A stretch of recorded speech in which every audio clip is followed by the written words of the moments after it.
नमस्कार. मस्त खुसखुशीत अशा तिखट पुऱ्या आज आपण मिक्स पिठाच्या खमंग अशा तिखट पुऱ्यांची रेसिपी बघणार आहोत. ह्या पुऱ्या तुम्ही 8 ते 10 दिवस खाऊ शकता. एकदम छान अशा राहतात व कोणत्याही प्रवासात तुम्ही अशा पुऱ्या करून नेऊ शकता. ह्या पुऱ्या तुम्ही चटणी सोबत, लोणच्या सोबत, दह्या सोबत कशासोबतही खाऊ शकता. शिवाय अशा खायलाही खूप टेस्टी लागतात. चला मग आज आपण हेल्दी अशा तिखट पुऱ्यांची रेसिपी बघणार आहोत. चला मग इथे आपल्याला काय काय साहित्य लागणार आहे ते बघूया. इथे आपल्याला भरपूर असा लसूण लागणार आहे व तुम्ही तिखट ज्याप्रमाणे खाता त्याप्रमाणे तुम्ही इथे तिखट घेऊ शकता. इथे काय जिरे, ओवा, हळद, हिंग व इथे तीळ घेतलेले आहेत आणि आपल्याला इथे तेलही लागणार आहे. चला मग आपण रेसिपीला सुरुवात करूया. इथे आपल्याला 2 वाटीच्या प्रमाणात गव्हाचे पीठ घ्यायचे आहे. मी इथे 2 वाटी एवढे सपाट वाटी गव्हाचे पीठ घेतलेले आहे व तेवढेच आपल्याला ज्वारीचे पीठ घ्यायचे आहे आणि अर्धी वाटी आपल्याला इथे बेसन पीठ टाकायचे आहे. अशा प्रकारे हे सगळे मिक्स पीठ आपल्याला करायची आहेत. तर बेसन पिठामुळे ह्या पुऱ्या खुसखुशीत होतात. आता इथे चवीनुसार मीठ व जे आपण तेल घेतलेले आहे ते तेल आपल्याला गरम करायचे आहे. आता मी 2-3 चमचे इथे तेल घेतलेले आहे. आता हे तेल चांगले मी गरम करून घेणार आहे. तर इथे तेल चांगलं गरम झालेलं आहे. आता हे तेल आपल्याला त्या पिठामध्ये पसरून असे टाकायचे आहे, मिक्स करायचे आहे. आता हाताने मी हे पीठ पूर्ण मिक्स करून घेत आहे व जे तेल आपण गरम केलेले आहे मोहन ते आता इथे आपल्याला टाकायचे आहे. पूर्ण पसरून आपल्याला इथे तेल टाकून घ्यायचे आहे. चांगले गरम असे कडकडीत तेल झालेले आहे व चमच्याच्या साहाय्याने इथे मिक्स करून घ्यायचे आधी, नाहीतर हाताला चटका लागेल. तर मी हे उन्हातल्यानेच सगळे मिक्स करून घेत आहे. नंतर थोडं गार झालं की हाताने आपल्याला चांगले हे पीठ मिक्स करून घ्यायचे आहे, जेणेकरून तेल सगळीकडनं पसरून लागेल या पिठाला. तर गरम करून टाकल्यामुळे या पुऱ्या चांगल्या खुशखुशीत होतात. तर मिक्स करून झालेले आहे. तेलही आता गार झालेले आहे, चटका बसणार नाही. आता हाताने आपल्याला हे मिक्स करून घ्यायचे आहे चांगले. मी हाताने हे चांगलं पीठ मळून घेणार आहे. छानपैकी सगळीकडनं तेल लागेल असं आपल्याला चांगलं मळून घ्यायचं आहे. ते मळून झालेले आहे. तर तुम्ही हाताच्या साहाय्याने असं पसरून घेत आहे मी आणि तुम्ही असं हाताने दाबून बघू शकता चांगला घट्ट असा गोळा झालेला आहे. आता आपल्याला वाटण घ्यायचं आहे. आपण ज्या हिरव्या मिरच्या घेतलेल्या होत्या, हिरव्या मिरच्या, लसूण, ते आपल्याला बारीक वाटून घ्यायचे आहे. तर मी 4-5 एवढ्या हिरव्या मिरच्या घेतलेल्या आहेत. भरपूर असा लसूण. लसणामुळे या पुऱ्यांना टेस्ट एकदम छान येते. व आपण जिरे आणि ओवा घेतलेला आहे इथे थोडा थोडा. आता ते 1-1 चमचा इथे जिरे, ओवा घेतलाय तो यामध्ये टाकून आपल्याला हे सगळे चांगले वाटून घ्यायचे आहे. तर मिक्सरमध्ये मी वाटून घेतलेले आहे चांगले. तर छानपैकी वाटले गेलेले आहे. तर ह्या पिठामध्ये आपल्याला हे मिरचीचं, लसणाचं वाटण टाकायचं आहे. छान तिखट अशा खमंग पुऱ्या ह्या लागतात खायला.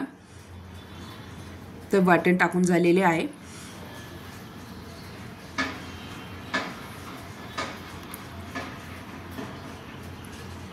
आता हे वाटण टाकून झाल्यानंतर आपल्याला इथे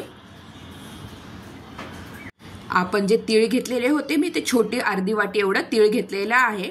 तर हे तीळ आपल्याला इथे टाकायचं आहे व हळद आणि हिंग. तर हळदीमुळे हे कलर छान येतो. आणि आपल्याला इथे भरपूर अशी कोथिंबीर, हिरवीगार अशी कोथिंबीर बारीक चिरून इथे वरतून नंतर टाकायची आहे. आता इथे आपल्याला हे पीठ मळून घ्यायचे आहे. त्यासाठी आपल्याला थोडे थोडे पाणी टाकून हे पीठ चांगलं घट्ट असं मळून घ्यायचं आहे. तर प्रथम मी हे सगळे मसाले आपण टाकलेले आहे ते पिठामध्ये चांगले मिक्स करून घेणार आहे. त्या मिक्स झाल्यानंतर आपल्याला इथे थोडं थोडं पाणी ॲड करून घट्ट असा गोळा मळून घ्यायचा आहे. जास्त पाणी टाकू नका, नाहीतर हे पीठ पातळ होईल. आपल्याला घट्टच असं पीठ मळायचं आहे.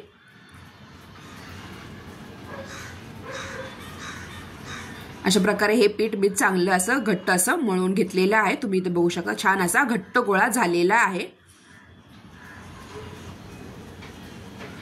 आता हे मी 5-10 मिनिटं असं साईडला ठेवणार आहे व नंतर लगेच आपल्याला पुऱ्या इथे करायला घ्यायच्या आहेत। तर 5-10 मिनिटांनंतर आपल्याला इथं पुऱ्या करायला घ्यायच्या आहेत। छान असं पीठ आपलं मुरलं गेलेलं आहे। आता एक एक छोटा छोटा गोळा घेऊन आपल्याला एक मोठी लाटी लाटून घ्यायची आहे व वाटीने व कोणताही तुम्ही इथे पुऱ्यांचा शेप देऊ शकता। तर मी वाटीच्या साहाय्याने इथे पुऱ्यांना शेप देणार आहे। मी एक लाटी मोठी लाटून घेणार आहे। पातळ अशी आपल्याला लाटी लाटायची आहे। आता पोलपटाला मी थोडंसं खाली तेल लावलेलं आहे। तेल लावून आपल्याला हे चांगली अशी लाटी लाटून घ्यायची आहे गोल। छान अशी पातळ लाटी लाटून झाली की आपल्याला वाटीच्या साहाय्याने एकसारख्या आकाराच्या अशा पुऱ्या करून घ्यायच्या आहे। मी इथे काही त्रिकोणी आकाराच्याही पुऱ्या करून घेतलेल्या आहेत। मुलं तर खूप आवडीने खातात अशा तिखट पुऱ्या केल्या तर, आणि तुम्हाला हवे असेल तर तुम्ही वेगवेगळ्या शेपही देऊ शकता, छान लागतात। तर मी काही वाटीच्या साहाय्याने व काही त्रिकोणी अशा पुऱ्या करून घेतलेल्या आहेत। तर बघा पातळ अशी आपली इथे लाटी लाटून झालेली आहे। छान पातळ असं लाटी लाटून घ्यायची आहे आणि आपल्या इथे पुऱ्या सगळ्या पुऱ्या छान अशा फुगतात। आता मी एक वाटी घेतलेली आहे, त्या वाटीच्या साहाय्याने आपल्याला पुऱ्यांचा आकार द्यायचा आहे। गोल अशा पुऱ्या होतात। प्रेस करून आपल्याला अशा प्रकारे एकसारख्या अशा पुऱ्या करून घ्यायच्या आहेत। तर एका लाटीमध्ये 4 अशा पुऱ्या इथे झालेल्या आहेत आणि साईडच्या जे आहेत ते आपल्याला लाटी काढून घ्यायची आहे पीठ, व त्या पिठामध्ये मिक्स करून पुन्हा आपल्याला लाटी लाटून घ्यायची आहे। अशा प्रकारे आपल्याला इथे अशा पुऱ्या एकसारख्या करून घ्यायच्या आहेत। आता तुम्ही एका साईडला एकदमही करू शकता व नंतर एकत्र तळून घेऊ शकता, किंवा तळता तळताही तुम्ही ह्या पुऱ्या करू शकता। अशा प्रकारे मी आधी थोड्या पुऱ्या अशा करून घेतलेल्या आहेत, नंतर तळायला घेतलेल्या आहेत।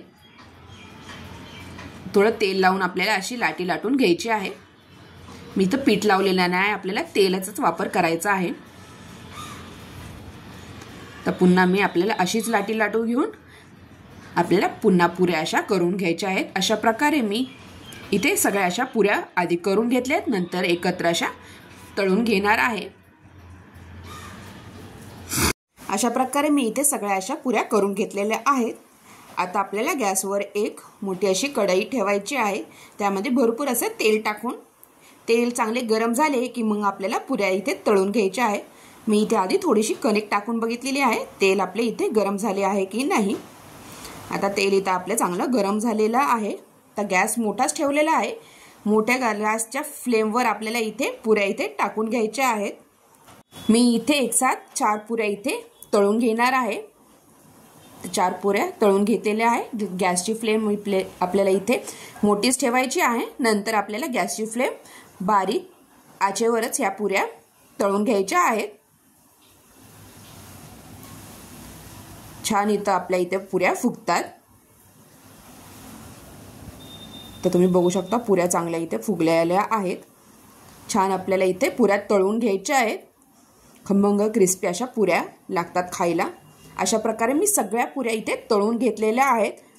अशा प्रकारे काही गोल व काही त्रिकोणी आकाराच्या मी इथे पुऱ्या करून घेतलेल्या आहेत। मस्त सगळ्या पुऱ्या छान असं खमंग, तुम्ही इथे बघा कशी अशी पुरी आपली छानपैकी अशी फुगलेली आहे व आतून एकदम क्रिस्पी अशी झालेली आहे। अशा प्रकारे तुम्हाला माझी ही रेसिपी कशी वाटली नक्की कमेंटद्वारे कळवा व माझ्या चॅनलला लाईक, शेअर आणि सबस्क्राईब करायला विसरू नका। आणि धन्यवाद तुम्हा सगळ्यांचा हा व्हिडिओ शेवटपर्यंत बघितल्याबद्दल। थँक्यू।